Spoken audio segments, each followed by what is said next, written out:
talking about failures is definitely like needed, and talking about, I think it's more like how we need to talk about how we can get better, and if there are people dealing with this, like what are the ways that we can help people through it.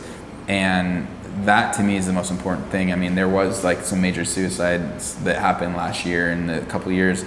That shouldn't happen, right? And like when people are at that point, they need to be able to come out and say like, look, I am really struggling with this and I'm pissed that I failed, but how can we as a community help others that are going through that? And I think that at least talking about it is really important. To know you're not alone. That's extremely common.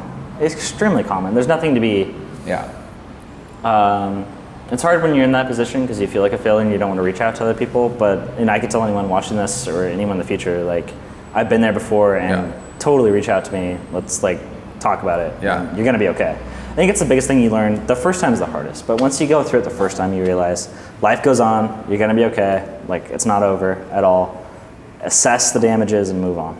Yeah, and I mean, given your story, like I've had my stuff or whatever, but I dealt with that too, and I didn't necessarily think about ending it. I've written about some things before, but to me it was just like when you have a dream and a vision and you work on it for a number of years, and then basically you realize that you're down the wrong road or you're lost or you have no clear direction after that, that's a really difficult place to be emotionally and psychologically.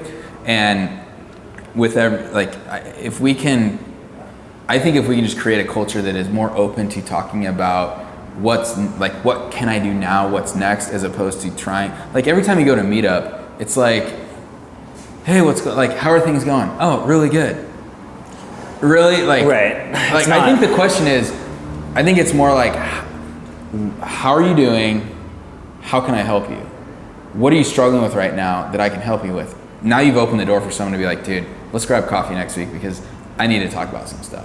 Yeah, so right now I'm in this group called EO, and that's really good. So we've got these forums, and call it Bringing It, but people are very honest about what's happening, right? And you can take anything there and be honest, but one thing that separates EO from the community that I've seen that I would really like to find a solution around is a little bit of vetting, right? So you've got everyone wants to do a startup, and you've got these people that they want to do business networking and not talk about startups. Mm-hmm.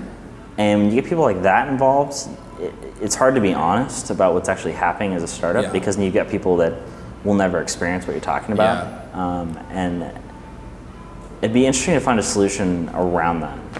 I've got a couple ideas, but I think that problem needs to be solved because if you can't expose yourself to people who won't understand or who will never understand, I think it's just very hard to do. Yeah, I totally agree, man. Well, I appreciate the conversation. Cheers. Yeah. Cheers.